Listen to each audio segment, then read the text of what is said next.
পরিবর্তিত পরিস্থিতিতে ঢাকায় কেন পা রাখলেন ভারতীয় সেনাকর্তারা? বাংলাদেশ সেনাবাহিনীকে কি স্ট্র্যাটেজিক বার্তা দেবেন ইন্ডিয়ান আর্মির অফিসাররা? আফগানিস্তানের এত শক্তিশালী হয়ে ওঠার নেপথ্যের কারণ কি?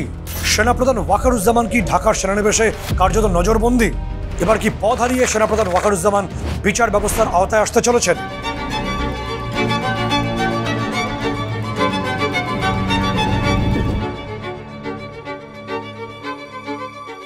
নমস্কার, আমি সত্যজিৎ মুখোপাধ্যায়। জয় হিন্দের আরও একটি এপিসোডে আপনাদের সকলকে স্বাগত। আজকে এই এপিসোডের শুরুতেই মহাভারতের একটি উদাহরণ আমাকে আনতেই হচ্ছে। যখন কৌরবদের সঙ্গে পাণ্ডবদের যুদ্ধ চলছে, কুরুক্ষেত্রের সেই রণাঙ্গন, সেখানে অর্জুন দ্বিধাগ্রস্ত। পঞ্চপাণ্ডবের সামনে অনেক প্রশ্ন, এবং যেখানে কর্ণ বা দ্রোণাচার্য বা ভীষ্মের মতো মহারথীরা তারা কৌরবদের সঙ্গে আছেন, সেই সময় কুরুক্ষেত্রের এই রণাঙ্গনে অবতীর্ণ হলেন স্বয়ং শ্রীকৃষ্ণ, এবং তিনি ভালো মন্দের প্রশ্নে, সাদা কালোর প্রশ্নে তিনি পাণ্ডবদের সঙ্গে থাকলেন, এবং তার পথের প্রদর্শন, তার কূট কৌশল সব কিছুই সম্পূর্ণভাবে অন্যায়ের উপর ন্যায়ের প্রতিষ্ঠা করেছিল। আজকে যখন ডুরান্ড লাইনে সেখানে আফগানিস্তানের সঙ্গে পাকিস্তানের তীব্র লড়াই চলছে, যুদ্ধ, রক্তপাত, সেই সময় অনেকে এই মহাভারতের অনুষঙ্গ খুঁজে পেয়েছেন। তার একটা কারণও আছে। কারণটা হলো, এই 10ই অক্টোবর যখন আফগানিস্তানের বিদেশমন্ত্রী আমির খান মুত্তাকি তিনি ভারত সফরে এসছেন, ভারতের রাষ্ট্র পরিচালকদের সঙ্গে আফগানিস্তান কাবুলের আলোচনা চলছে, মুত্তাকির আলোচনা চলছে, ডেভেলপমেন্টের আলোচনা চলছে, ব্যবসা কী করে বাড়ানো যায় তা নিয়ে আলোচনা চলছে। সেই সময় ভারতের বিশ্বস্ত শত্রু পাকিস্তান, এই পাকিস্তান সরাসরি এয়ার স্ট্রাইক করলো আফগানিস্তানের হেলমন্দ, পাকতিকা, খোস্ত, নিমরোজ এই প্রদেশগুলোর উপরে, অর্থাৎ ডুরান্ড লাইন বরাবর যে প্রদেশগুলো আছে। এবং এটাকে মনে করতে হবে আপনাদের, বা এটা একটা বুঝে নেওয়ার ব্যাপার আছে যে আফগানিস্তানের হাতে এই মুহূর্তে কোনো সেই অর্থে ট্রেন্ড আর্মি নেই, এবং সেই অর্থে আফগানিস্তানের কোনো এয়ার ডিফেন্সও নেই। ফলে প্রথম অর্ধে পাকিস্তানের এয়ার স্ট্রাইকে আফগানিস্তানের ব্যাপক ক্ষয়ক্ষতি হয়, রক্তপাত হয়, এবং এরপরই অনেকে সেই মহাভারতের অনুষঙ্গ খুঁজে পাচ্ছেন যে কোনো একটি রাষ্ট্র আফগানিস্তানের জন্য পথ প্রদর্শকের ভূমিকা নেয়, এবং আফগানিস্তানের তালিবান শাসকদের হাতে পৌঁছে যায় একেবারে স্যাটেলাইট ইমেজেস, যে ইমেজেসগুলো নির্দিষ্টভাবে শত্রু দেশের যে ফাইটার জেট সেগুলো কোথা থেকে অনুপ্রবেশ করছে আফগানিস্তানের এয়ার স্পেসে, তাদের প্রিসাইজ লোকেশন, সব কিছুগুলো বা সব তথ্যগুলো সেই সমস্ত স্যাটেলাইট ইমেজেসের মধ্যে সরাসরি পৌঁছে যায় তালিবান শাসকদের হাতে। এবং আফগান যোদ্ধাদের একটা গাইডলাইন দিয়ে দেওয়া হয়, একটা গাইড করা হয় আফগান যোদ্ধাদের, যে আপনারা ওই নিমরোজ, পাকতিকা বা খোস্ত এই অংশগুলো আছে, এই অংশগুলো আদতে হিন্দুকুশ পর্বতের বিভিন্ন অংশে ছড়িয়ে আছে। ফলে যেহেতু আপনাদের এয়ার ডিফেন্স নেই, আপনারা হিন্দুকুশ পর্বতের বিভিন্ন স্ট্র্যাটেজিক লোকেশনে পৌঁছে যান। এবং সারা বিশ্বের লড়াকু জাতি হিসেবে প্রতিষ্ঠিত আফগান যোদ্ধারা তারা সেই গাইডলাইন মেনে হিন্দুকুশ পর্বতের সে সমস্ত স্ট্র্যাটেজিক লোকেশন, যেগুলো পৌঁছলে অনেক সহজে ওই পাকিস্তান নামক দেশটির ফাইটার জেটকে সহজেই ট্র্যাক করা যায়, সেই অংশে তারা পৌঁছে যান। এরপর আফগান যোদ্ধারা হিন্দুকুশ পর্বতের বিভিন্ন স্ট্র্যাটেজিক লোকেশনে জড়ো হন। সঙ্গে থাকে ইগলা ম্যানপ্যাড রকেট লঞ্চার, যেটা আলটিমেটলি রাশিয়াই তৈরি করে, এবং এই রকেট লঞ্চার নিয়ে তারা হিন্দুকুশ পর্বতের বিভিন্ন সুউচ্চ অংশ বা হাই অল্টিটিউডে তারা একেবারে রেডি হয়ে যান। এরপর প্রবেশ করে বা অনুপ্রবেশ করে পাকিস্তানের JF-17, এবং সকলকে অবাক করে দিয়ে আফগান যোদ্ধারা এই ইগলা ম্যানপ্যাড, যার রেঞ্জ 4 কিলোমিটার পর্যন্ত, তা দিয়ে সত্যি এই JF-17 যে ফাইটার জেট পাকিস্তানের, তাকে শটডাউন করে। এবং এই হিন্দুকুশ পর্বতের যে অনেকগুলো অংশ আছে সেখানে তখন প্রচুর পরিমাণে আফগান যোদ্ধারা এই রকেট লঞ্চার নিয়ে একেবারে রেডি, প্রস্তুত। এটা বুঝতে পারে পাকিস্তান। তারা ভীত সন্ত্রস্ত হয়ে খুব দ্রুত তাদের ফাইটার জেটগুলো একেবারে পাকিস্তানের যে এয়ার স্পেসে ফিরে আসে। এরপর সেই পথপ্রদর্শক রাষ্ট্রের পরামর্শ মেনে আফগানিস্তানের যে এলিট ফোর্স বা কাবুলের যে এলিট কমান্ডো ফোর্স বাদ্রি 313 তারা প্রস্তুত হয়, এবং তাদেরকে গাইডলাইন দেওয়া হয় যে ঠিক কোন কোন লোকেশন থেকে পাকিস্তান এই আক্রমণ শানাচ্ছে, এই আঘাত করছে, এই নারকীয় হত্যালীলা চালাচ্ছে। সেই সমস্ত অংশে একেবারে স্যাটেলাইট ইমেজ এবং সঠিক পরামর্শ সেই পথপ্রদর্শক রাষ্ট্রের কথা মতোই এই বাদ্রি 313 যারা অনেকটি ট্রেন্ড এবং মডার্ন ওয়ারফেয়ারে যারা প্রশিক্ষিত হয়েছে সম্প্রতি, তারা প্রবেশ করে ওই সমস্ত অংশে। এবং সেখানে যে তথ্য এখন অনেকটাই পরিষ্কার যে 58 জন পাকিস্তানের যারা অফিসার এবং সেনা জওয়ান তাদেরকে জিজ্ঞেস করা হয়, 25টি আউটপোস্টকে উড়িয়ে দেওয়া হয়।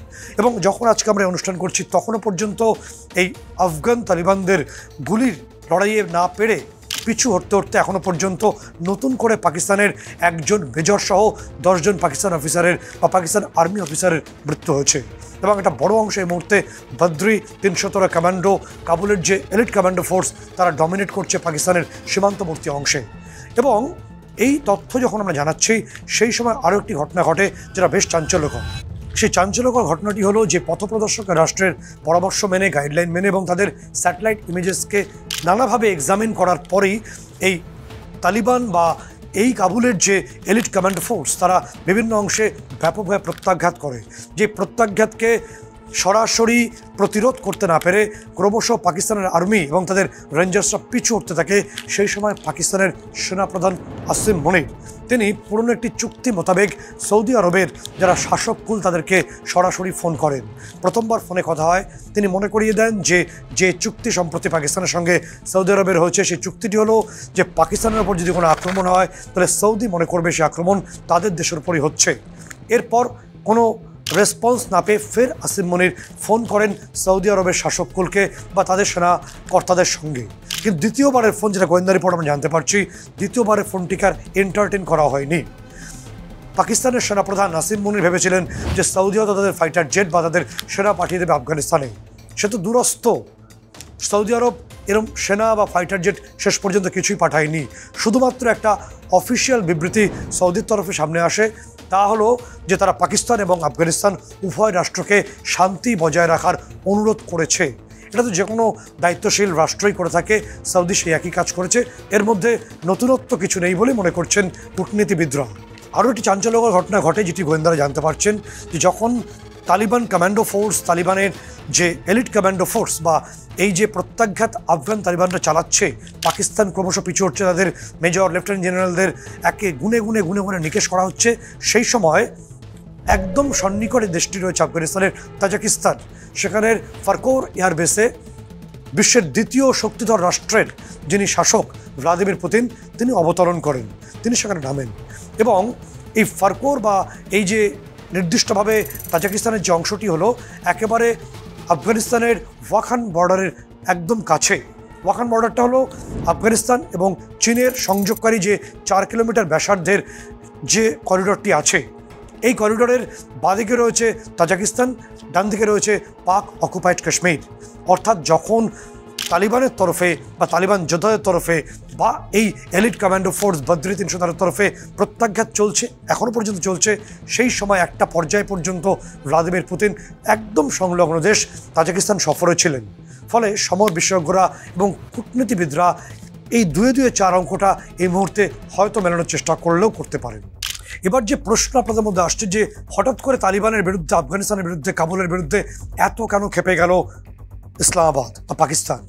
শুধুই কি সিআইএর মদত বা আমেরিকার অনেকগুলো চাওয়া পাওয়ার ব্যাপার আছে, ব্যবসায়িক বিষয় আছে, নাকি কাবুলের নয়াদিল্লির প্রতি যে নির্ভরশীলতা, যে আন্তরিকতা, তা কোনো মতেই হিংসুটে বিশ্বস্ত শত্রু পাকিস্তান মেনে নিতে চাইছে না বা মানতে পারছে না?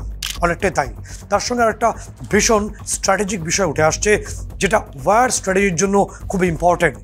তা হলো এই আফগানিস্তানের বাগরাম এয়ারবেস। তালিবান শাসকরা মোটামুটি নিশ্চিত করে ফেলেছে যে বাগরাম এয়ারবেস তারা ভারতের হাতে তুলে দেবে এবং ভারতকে এ বিষয়ে তারা একাধিকবার অফারও করেছে। যদি বাগরাম এয়ারবেস ভারত পায় তাহলে স্ট্র্যাটেজিক লোকেশন খুব ইম্পর্টেন্ট, জিওপলিটিক্যালি ভীষণ ইম্পর্টেন্ট বাগরাম এয়ারবেস। আমাদের কাছে বিভিন্ন ইন্টেলিজেন্স সোর্স মারফত খবর আসছে যে বাগরাম এয়ারবেসকে ভারত হেডার হিসেবে, অর্থাৎ হিউম্যানিটেরিয়ান অ্যাসিস্ট্যান্স এবং ডিজাস্টার রিলিফ, এই আঙ্গিকে অর্থাৎ মানবিক সহায়তা কেন্দ্র হিসেবে এই বাগরাম এয়ারবেসের পুনর্গঠনের দায়িত্ব ভারত নিতে পারে। এবং সেটি যদি ভারত নেয় তাহলে এই বাগরাম এয়ারবেসে ভারতের যে নতুন করে অবস্থান, আমাদের অবস্থান তৈরি হয়, তাহলে সেক্ষেত্রে সেন্ট্রাল এশিয়া ভারতের যে ফুটপ্রিন্ট তা অনেকটা চওড়া হবে। সেটা খুব পরিষ্কারভাবে পাকিস্তান এবং আমেরিকা ইতিমধ্যে বুঝে ফেলেছে। কিন্তু আফগানিস্তান, তালিবান বা তালিবানের প্রত্যাঘাত, এই সব কিছুর মধ্যে আরও কিছু ইম্পর্ট্যান্ট ইনফরমেশন যেটা আমাদের রাষ্ট্রের নিরাপত্তার জন্য খুব গুরুত্বপূর্ণ, সেগুলো বোধহয় বিভিন্নভাবে গোয়েন্দারা জানতে পারছেন। কারণ এর মধ্যে বেশ কিছু স্যাটেলাইট ইমেজেস যেগুলো গোয়েন্দারা হাতে পেয়েছেন বলে আমরা জানতে পারছি, সেগুলোকে অ্যানালিসিস করে বেশ কয়েকটা চাঞ্চল্যকর দিক ইতিমধ্যে নির্ধারণ করা গেছে। তাহলে আপনারা দেখবেন যে পাকিস্তান বারে বারে ভারতের হাতে মার খেয়েছে, অপারেশন সিঁদুরে হোক বা তার আগে হোক, সার্জিক্যাল স্ট্রাইকে হোক, কিন্তু পাকিস্তান নিজেকে বদলায়নি। পাকিস্তান নিজেকে বদলানোর চেষ্টাও করছে না, যে কারণে অপারেশন সিঁদুরে যে 11টি এয়ারবেসকে আমরা গুড়িয়ে দিয়েছিলাম, 2টো রানওয়েকে আমরা বিধ্বস্ত করেছিলাম, কোনো একটি বৃহৎ শক্তির সহায়তায় পাকিস্তান সেই সমস্তগুলোকে আবার পুনর্গঠিত করছে। তার কিছু ইমেজেস আমাদের গোয়েন্দারা হাতে পেয়েছে। স্যাটেলাইট ইমেজেসগুলোকে অ্যানালিসিস করে দেখা গেছে যে 11টি এয়ারফিল্ড হ্যাঙ্গার তৈরি হচ্ছে 300 ফুট মাটির নিচে। 32টি ক্লোজড চেম্বার তৈরি করা হচ্ছে প্রত্যেকটি ফাইটার হ্যাঙ্গারের জন্য, অর্থাৎ ফাইটার জেটের হ্যাঙ্গারের জন্য। 8টি বড় হ্যাঙ্গার তৈরি করা হচ্ছে অ্যাওয়াক্স প্লেন এবং C-130 জের মতো বড় বিমানের জন্য। প্রত্যেকটি এয়ারফিল্ডে 2টো করে এয়ারক্রাফট ক্যারিয়ার লিফট থাকছে, যেগুলো 300 ফুট মাটির নিচ থেকে ফাইটার জেটকে মাটির ওপরে তুলে আনবে। এছাড়াও প্রত্যেকটি সেগমেন্টের জন্য এসি চেম্বার তৈরি করা হচ্ছে। মোট 64টি এসি হট এয়ার এক্সিট ইতিমধ্যে তৈরি করা হয়েছে। যে তথ্য আমরা জানতে পারছি যে এই 64টি হট এসি এক্সিট, যেগুলো আউটলেট বলা হয়, এর পাশাপাশি যে তথ্য আমাদের কাছে আসছে যে এখনও পর্যন্ত এই এয়ারক্রাফট ক্যারিয়ার লিফট যেগুলো আছে সেগুলো এবং এসির যে হট এক্সিট চেম্বার বা তাদের আউটলেটগুলো, এগুলোর কিছু কিছু ইমেজ ইতিমধ্যে স্যাটেলাইট দ্বারা গোয়েন্দাদের হাতে এসছে এবং তারপরে এই বিপুল কর্মকাণ্ড সম্পর্কে জানা যাচ্ছে। হয়তো পাকিস্তানের তরফে তাদের সেনাপ্রধান আসিম মনির মনে করছেন বা তাদের গোয়েন্দারা মনে করছেন যে 300 ফুট মাটির নিচে থাকলে বোধহয় ভারতের ব্রহ্মস কিছু করতে পারবে না। একটা তথ্য জেনে রাখার প্রয়োজন যে অপারেশন সিঁদুরের সময় আমরা অর্থাৎ হিউম্যান ইন্টেলিজেন্সকে অ্যাক্সেস করে জানতে পারি যে মাটির নিচে পাকিস্তান কী করছে, এবং আমাদের ব্রহ্মস 4 সেন্টিমিটার বাই 4 সেন্টিমিটার যে এয়ার এক্সিট ভেন্টিলেটর থাকে সেখান থেকে প্রবেশ করে বাকিটা বিধ্বস্ত করে দিয়েছিল, সেটা পাকিস্তানের শেহবাজ শরীফ নিজের মুখে স্বীকার করেছেন। শুধু তাই নয়, একই সঙ্গে বলে রাখার প্রয়োজন যে আমাদের অগ্নি 5 নিজেই বাংকার বাস্টার বলে সারা পৃথিবীতে তার সুখ্যাতি আছে। এই ICBM যে মিসাইল, তাকে যদি আমরা হিট করি তাহলে 300 ফুট মাটি তো খুব ছোট বিষয়, তার অনেক নিচে থাকলেও অগ্নি 5 সেখানে গিয়ে বাংকারকে ছিন্ন বিচ্ছিন্ন করার ক্ষমতা রাখে, এটা সমর বিশেষজ্ঞরা জানেন। ফলে পাকিস্তান যত মারণাস্ত্র তৈরি করুক বা যতই জিহাদের ঘর বানাক, তাকে ভাঙবো আমরা, আমাদের এয়ারফোর্স, আমাদের আর্মি ভাঙবে।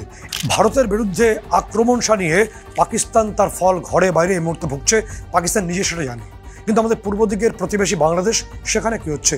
গোয়েন্দা রিপোর্ট তো অন্য কথা বলছি, সেখানেও খুব দ্রুত কিছু পট পরিবর্তন ঘটতে চলেছে এবং যেটা বাংলাদেশের জন্য খুব একটা ভালো হবে বলেও অধিকাংশ বিশেষজ্ঞরা মনে করছেন না। সেখানে বড় কোনো পরিবর্তন কি হতে চলেছে? কারণ সেরকম তথ্য তো আসছে আমাদের কাছে। ইতিমধ্যে বাংলাদেশের জুলাই আগস্টের গণহত্যার অভিযোগ তুলে যে বাংলাদেশের আন্তর্জাতিক অপরাধ ট্রাইব্যুনাল আদালত, তারা নির্দিষ্ট অভিযোগ বা মামলা সেখানে চলছে। একই সঙ্গে রাষ্ট্রসংঘের সাম্প্রতিক রিপোর্ট, যেটার 73 নম্বর পাতার 208 নম্বর অনুচ্ছেদ, এই দুটি বিষয়কে সামনে রেখে ইতিমধ্যে বাংলাদেশের 15 জন সেনা কর্মকর্তাকে হেফাজতে নেওয়া হয়েছে। শুধু তাই নয়, এই অভিযোগ তুলেই যে আশঙ্কা করা হচ্ছে, বিভিন্ন অংশে গোয়েন্দা রিপোর্টগুলো জানাচ্ছে যে সেখানকার সেনাপ্রধান ওয়াকারুজ্জামানকে কি নজরবন্দি করা হয়েছে।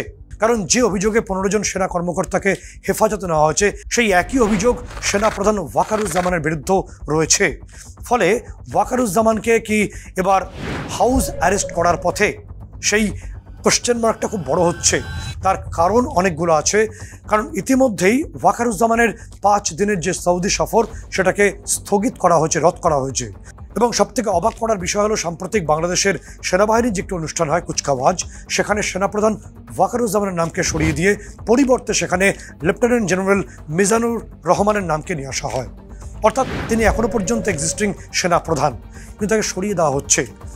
পাশাপাশি যে তথ্য আমরা জানতে পারছি যে সেনানিবাসের ভেতরেই 54 নম্বর ভবনটিকে অস্থায়ী কারাগারে পরিণত করার কাজ চলছে। এটি কি হতে চলেছে বাংলাদেশের বর্তমান সেনাপ্রধান ওয়াকারুজ্জামানের সেই অস্থায়ী কারাগার, যেখানে তাকে নজরবন্দি করা হতে পারে? অনেকগুলো প্রশ্ন এখানে আসছে, আশঙ্কা করা হচ্ছে। আমরা কোনো সিদ্ধান্তে পৌঁছচ্ছি না। গোয়েন্দা রিপোর্টগুলো আমাদের কাছে আসছে, আমরা সেগুলোকে অ্যাক্সেস করার চেষ্টা করছি, যতটুকু বলা যায় ততটুকুই আপনাদের সঙ্গে শেয়ার করছি। ফলে সেনাবাহিনীর মধ্যে একটা ডিস্ট্রাস্ট বা একটা অবিশ্বাস বাংলাদেশে এই মুহূর্তে চলছে। তার ফলটা কত ভয়ঙ্কর হবে তাই এই মুহূর্তে বলা বোধহয় সম্ভব নয়।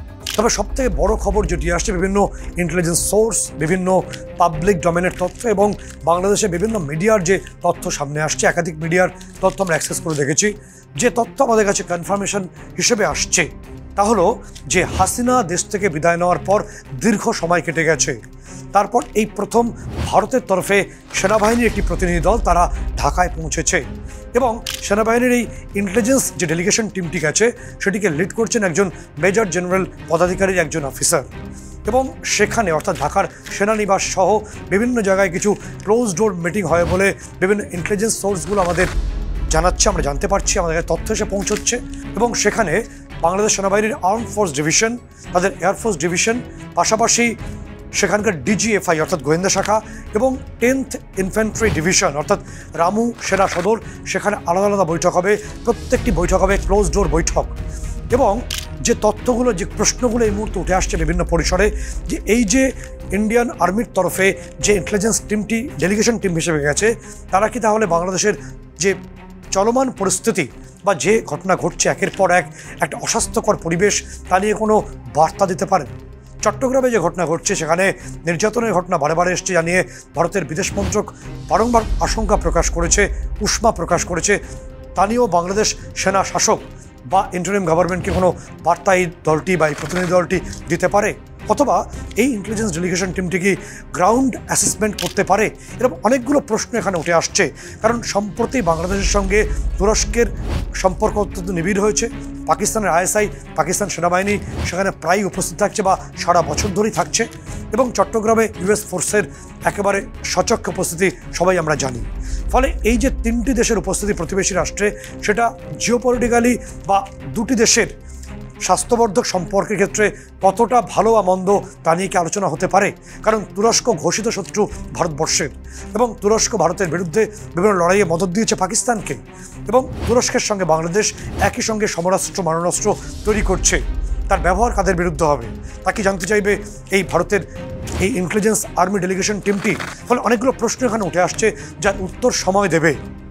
এত সব ঘটনা চলছে, তাতে মোহাম্মদ ইউনূস কি শুধরবেন? আমরা বলতে পারবো না। পাকিস্তান কি হিংসার পথ থেকে সরবে? বলতে পারবো না। তবে একটা বড় ঘটনাও ঘটেছে।